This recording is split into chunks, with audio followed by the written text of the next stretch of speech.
इस वीडियो में हम जानेंगे कि आरंभिक भाषा शिक्षण और अकादमिक सहयोग ऑनलाइन कोर्स बिहार आयोजक एवं संचालक बिहार परियोजना एवं परिषद Patna UNICEF Bihar and language and learning foundation द्वारा जो ये CRCs के लिए कोर्स कराया जा रहा है उसमें कैसे लॉगिन करेंगे। तो यह हम समझते हैं कैसे लॉगिन करेंगे। आइए शुरू करते हैं। कैसे इसमें लॉगिन करेंगे, क्या प्रोसेस है, किस तरह से हम इस कोर्स को करेंगे, ये समझेंगे।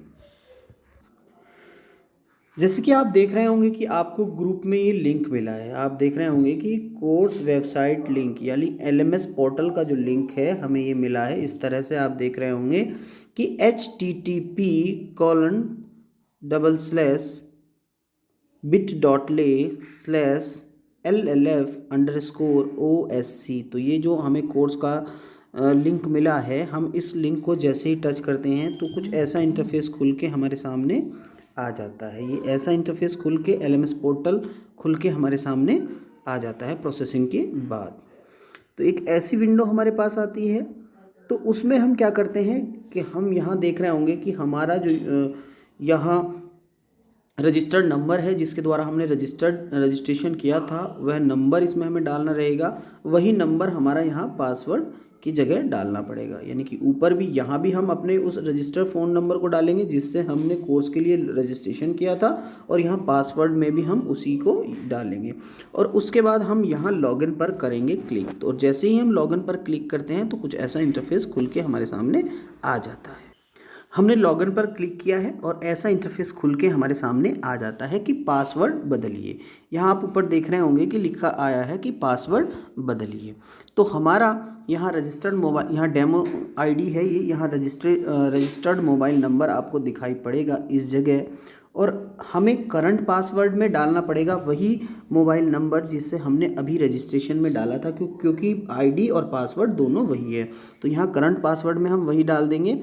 और उसके बाद नीचे आप देखोगे कि यहाँ न्यू पासवर्ड, करंट पासवर्ड में अपना हमने फ़ोन नंबर डाल दिया है जो हमें दिया गया है पासवर्ड के रूप में, और यहाँ जो नया पासवर्ड हम बनाना चाहते हैं वह पासवर्ड नया, और फिर एक बार कंफर्म दोबारा से हमने यहाँ कर दिया, फिर से इसमें हमने डाल दिया। और डालने के बाद हम करेंगे सेव चेंजेस। और सेव चेंजेस यानी कि जो बटन दिख रहा है, जैसे ही हम सेव चेंजेस पे करते हैं तो हमारा पासवर्ड बदल जाता है और कुछ ऐसा इंटरफेस खुल के हमारे सामने दोबारा से आ जाता है। तो हमारे सामने फिर ये इंटरफेस खुल के आता है मुख्य कोर्स वाला। तो आप देखोगे कि ये मुख्य कोर्स वाला इस तरह से, और यहाँ जो ये मुख्य कोर्स लिखा है, जैसे ही हम इस मुख्य कोर्स को टच करते हैं तो हम पहुँच जाते हैं कोर्स में। कैसे पहुँच जाते हैं, यानी कि हमारा लॉगिन हो चुका है, पासवर्ड चेंज हो चुका है और हम मुख्य कोर्स में हम एंटर कर चुके हैं। आइए देखते हैं मुख्य कोर्स में कैसा दिखाई पड़ता है। पासवर्ड बदलने के बाद मुख्य कोर्स में जाने के बाद यहाँ हमें ऊपर अपना नाम दिखाई पड़ेगा, यहाँ हमारा रजिस्टर्ड फ़ोन नंबर और हमारा नाम यहाँ हमें दिखाई पड़ेगा। इसमें स्क्रॉल करके जैसे ही हम नीचे जाएंगे तो सारी महत्वपूर्ण सूचनाएं इसमें लिखी होंगी। जैसे आप देख रहे होंगे कि सप्ताह शून्य आरंभ 22 मार्च से 28 मार्च पूरा यहाँ दिखा। इस सप्ताह में आप LMS पोर्टल से परिचित होंगे। इसमें उदाहरण स्वरूप सामग्री भी आपके साथ साझा की जाएगी। मुख्य कोर्स 29 मार्च से प्रारंभ होगा। ये सारी डिटेल यहाँ आप देख रहे होंगे, यह लिखी रहेंगी, सारी बातें इसमें लिखी रहेंगी। आप इसको एक बार पढ़ें।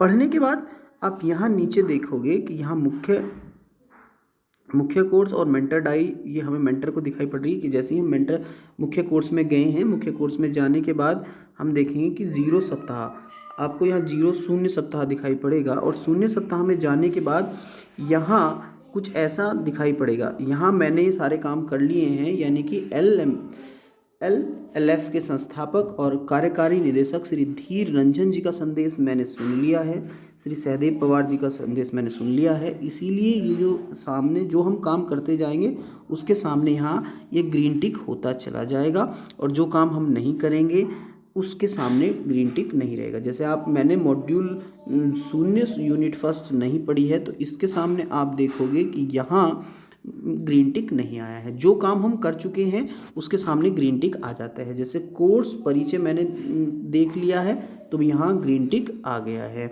कोर्स विवरणिका मैंने देख ली है तो ग्रीन टिक आ गया है। कोर्स समय सारणी मैंने देख ली है तो ग्रीन टिक आ गया है। कोर्स टीम मैंने देख ली है कि कोर्स में कौन कौन लोग इसमें शामिल हैं तो उसमें ग्रीन टिक आ गया है। जो इसी तरह से यहाँ सारी चीज़ें दी गई हैं, यानी कि मॉड्यूल 0 यूनिट 1 मैंने नहीं पढ़ी है तो यहाँ ग्रीन टिक नहीं आया है। रोचक गतिविधि मैंने नहीं की है तो यहाँ ग्रीन टिक नहीं आया है। पोलिंग प्रश्न मैंने नहीं किया है तो यहाँ ग्रीन टिक नहीं आया है। अब हम पहले समझते हैं, इसके बाद क्विज़ है, फिर चर्चा मंच है, फिर बेसलाइन टेस्ट है। तो इसमें आप यहाँ से समझोगे कि यहाँ से आपको इस कोर्स में बेसलाइन टेस्ट अनिवार्य है, लॉगिन और बेसलाइन टेस्ट अनिवार्य है इस मॉड्यूल 1 में। उसके साथ साथ ये सारे काम भी अनिवार्य हैं। बेसलाइन टेस्ट के बिना आप शून्य सप्ताह 1 में नहीं एंटर करोगे। बेसलाइन टेस्ट जरूरी है। क्विज़ इसमें रहेगा, कितने मार्क्स कितने क्वेश्चन रहेंगे क्विज़ में ये भी आपको आगे बता दिया जाएगा। मगर इसमें आप समझोगे कि जैसे आप मॉड्यूल पढ़ते हो तो इसमें मॉड्यूल इस तरह से खुल के आपके सामने कुछ इंटरफेस आ जाता है।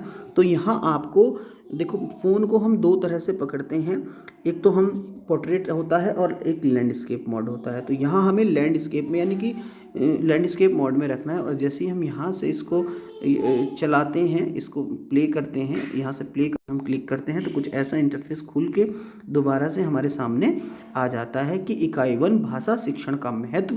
और यहाँ आप देखोगे कि ये सर्किल जो है, जब तक ये पूरा सर्किल वाइट नहीं होता, धीरे धीरे वाइट हो रहा है, ये जब वाइट हो जाएगा तब हम आगे इसमें हम प्रारंभ पे जाएंगे। उससे पहले भी कर सकते हैं, मगर ये स्लाइड पूरी तभी खुलती है, इसमें कुछ ज़्यादा नहीं है।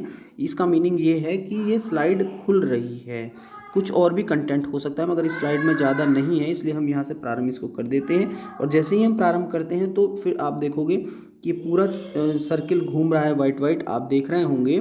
और इसमें कितनी स्लाइड हैं ऊपर यहाँ नज़र भी आ रही हैं कि इसमें 22 स्लाइड हैं, जिसकी पहली स्लाइड ये खुली है। तो साथियों, कोर्स के पहले मॉड्यूल की पहली इकाई में आपका स्वागत है। आइए इस इकाई की शुरुआत एक छोटी सी गतिविधि से करते हैं, इस तरह से। अब आप नीचे यहाँ देखोगे कि यहाँ 2 एरो आपको दिखाई पड़ रहे होंगे, 2 एरो दिख रहे हैं यहाँ से आपको 2 एरो दिख रहे होंगे कि एक एरो पीछे जाने के लिए, ये इससे पीछे जाएंगे, प्रीवियस के लिए रहता है, और ये नेक्स्ट के लिए रहता है, इधर वाला एरो। तो हम जैसे ही नेक्स्ट को, इस एरो को प्रेस करते हैं, इस पर टैप करते हैं तो इस तरह से खुल के हमारे सामने ये आ जाता है। यानी कि गतिविधि यहाँ दिए गए चित्र को ध्यान से देखें और नीचे दिए गए प्रश्नों के उत्तर दें। तो इस तरह से अब इसमें एक बात और ध्यान रखने की, किसी वजह से हम यहाँ छोड़ देते हैं, मान लो हम यहाँ बंद कर देते हैं, बैक चले जाते हैं, यहाँ बैक वाला जो हमारा बटन है, ये ऊपर एरो जो दिखता है उससे हम यहाँ से बैक चले जाते हैं, तो यहाँ हम बैक हो जाते हैं अपने यहाँ। तो अभी आप देखोगे कि इसमें जो हमारा ये था यूनिट 1, इसमें अभी भी ग्रीन एरो नहीं आया है। तो ग्रीन एरो नहीं आया, ये कब आएगा? जब हम 22 की 22 स्लाइडें देख लेंगे। मगर अभी हम जैसे बीच में छूट गया था कोई 10 स्लाइड या 5 स्लाइड बाद, हम फिर से दोबारा से करेंगे तो वहीं से हमसे पूछेगा ये इस तरह से कि भाषा शिक्षण के ये कि जारी रखें या पुनः प्रारंभ करें। पुनः प्रारंभ करने का मीनिंग है इसका कि आप स्लाइड 1 से शुरू होगा, और जारी रखने का मतलब जहाँ से आपने छोड़ा था वहाँ से हम चलेंगे। तो हम इसमें जारी रखना यानी कंटिन्यूड पे जाते हैं, रिज्यूम करते हैं, हम पुनः नहीं करते। तो रिज्यूम जैसे जारी रखने पे जाते हैं तो स्लाइड 2 से ही ये हमारे पास चलता है। दोबारा से आप देखोगे तो स्लाइड 2 से ही चला है। तो आप समझ गए होंगे कि किस तरह से इसमें हमें कोर्स को करना है। कुछ ड्रैग एंड ड्रॉप एक्टिविटी भी इसमें आएंगी जिन्हें हमें आगे इसमें करना है। तो इस तरह से हमें अपनी यूनिटें पढ़नी हैं।